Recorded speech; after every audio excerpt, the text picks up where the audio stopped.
There is one trophy that every football player dreams about. Some players spend their entire lives chasing it. Some never even get close. A few legends did: Pele, Maradona, Zidane, Ronaldo. But one name was still missing. Lionel Messi had already won almost everything football had to offer. League titles, Champions League trophies, Ballon d'Ors. His trophy cabinet was basically running out of storage space. Except one. This wasn't his first attempt, or his second, or his third, or even his fourth. He had already come heartbreakingly close. Close enough to see the trophy, but never close enough to lift it. Every World Cup ended the same way. Messi walking away. Now it was Qatar, 2022, probably his final chance. Unfortunately, standing on the other side was France, the defending world champions, and a 23-year-old named Kylian Mbappe, who had absolutely no intention of sharing the spotlight. Mbappe looked at Messi, almost like he was saying, "My turn."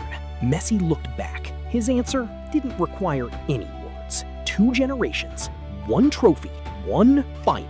Cue the dramatic cowboy music. Argentina, France. This wasn't just another football match. This was history. 80,000 fans packed into the stadium. Millions more watched from home.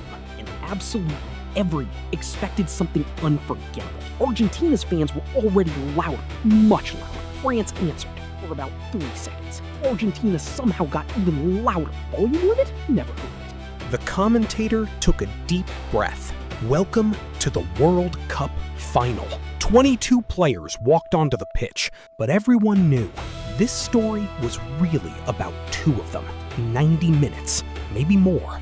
1 trophy. The ball waited patiently. The stadium didn't. The referee blew the whistle, and one of the greatest football matches ever played was finally underway. And we're off. No warm-up. No feeling each other out. Argentina immediately goes hunting. France finally gets the ball, which is nice, because they won't be seeing much of it for a while. Argentina presses so aggressively, it looks like FIFA secretly allowed them to play with 16 players. Didier Deschamps still looks calm, but that tiny drop of sweat says otherwise. Whenever Messi touches the ball, French defenders suddenly remember they have appointments somewhere else. Then Di Maria gets involved, which is exactly the kind of sentence French defenders didn't want to hear.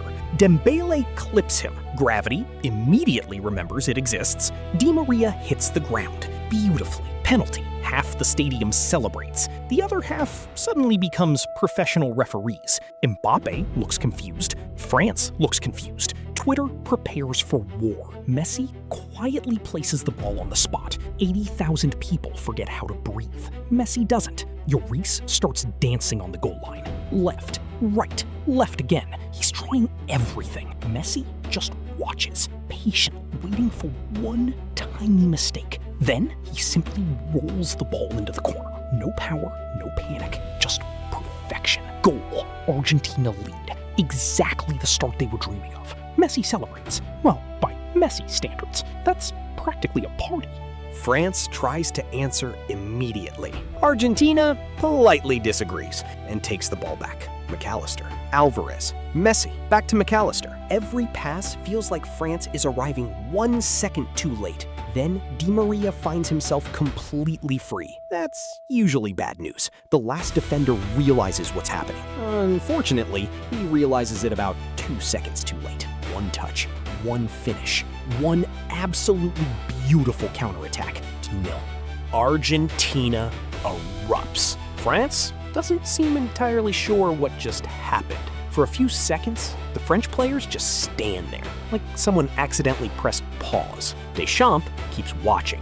Another gray hair appears, then another. At this rate, he'll be Santa Claus by full time. 41 minutes. 2 substitutions. That's football's version of pulling the fire alarm. Halftime. Argentina walk off smiling. France walk off searching for answers. And somewhere, the World Cup trophy is starting to look just a little closer to Messi. France had 45 minutes to save 4 years of work. Argentina looked comfortable, maybe a little too comfortable. Mbappe had barely been involved. If you only started watching now, you'd never guess who he was. Even the commentators started relaxing. Honestly, this final feels over. Famous last words. The clock kept ticking. 70 minutes, 75, 80. Every second felt like another step toward history. Then, France finally found a way through. Kolo Muani burst into the box. Otamendi reached him just a fraction too late. Penalty. The referee pointed to the spot. Again, half the stadium celebrated. The other half forgot how breathing worked. Argentina suddenly looked nervous. Very nervous. If you're giving someone a penalty to save your World Cup, Mbappe is probably your first choice.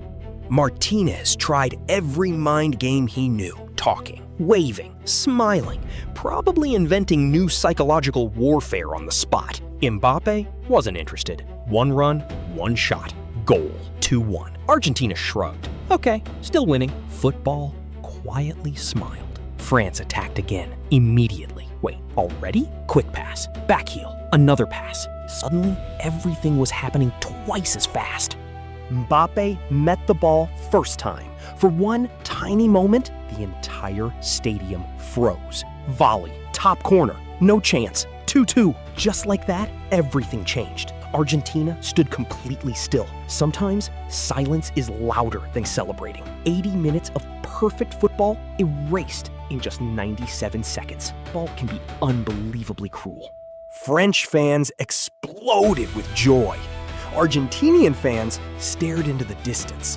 One quietly put away the world champion banner he'd already unfolded. Messi took one deep breath. No shouting, no panic, just one look that said, "Give me the ball."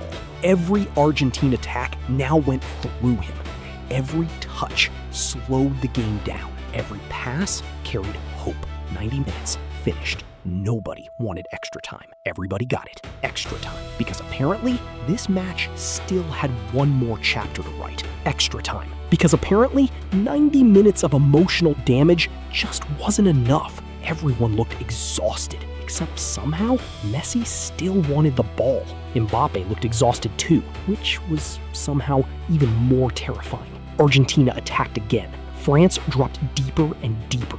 Both teams knew one mistake could end everything. Messi picked up the ball. Two defenders closed him down. He slipped it through to Lautaro perfectly.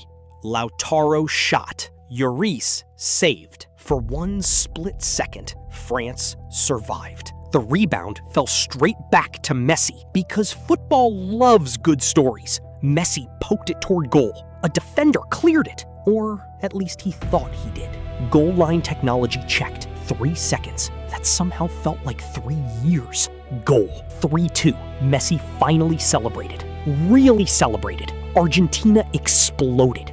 One fan finally pressed post. Huge mistake. France had nothing left to protect, so they threw everyone forward. Literally everyone. The cross came in. Montiel blocked it with exactly the part of his body you really don't want to block it with. The referee pointed to the spot. Again. At this point, he could have just left his arm there. Some Argentine fans prayed. Some stopped watching. One guy suddenly became extremely interested in the stadium ceiling. Mbappe picked up the ball again. Pressure? He looked like he'd ordered it himself. Goal. 3-3. Hat trick. In a World Cup final. Absolutely ridiculous. One last chance. France broke forward. Kolo Muani was through. One-on-one. Time slowed down. If this goes in, it's over. Martinez spread himself. The shot came. The save came. And with one left leg, he may have just saved an entire nation. Final whistle. Penalties. Because somehow, this match still wasn't finished. Koeman stepped up. Martinez started talking. Nobody knows what he said. Not even Martinez. But somehow, it worked. Save. Tchouaméni walked up next. Martinez rolled the ball away, just to be annoying. Tchouaméni smiled for about half a second. Then he missed. Montiel placed the ball. 20 million Argentinians forgot how to breathe. One kick, one moment, one dream. He scored. 17 years, 5 World Cups, countless questions, countless disappointments, one impossible final. And finally, Lionel Messi lifted the World Cup. No one would ever be able to say, but he never won the World Cup ever again.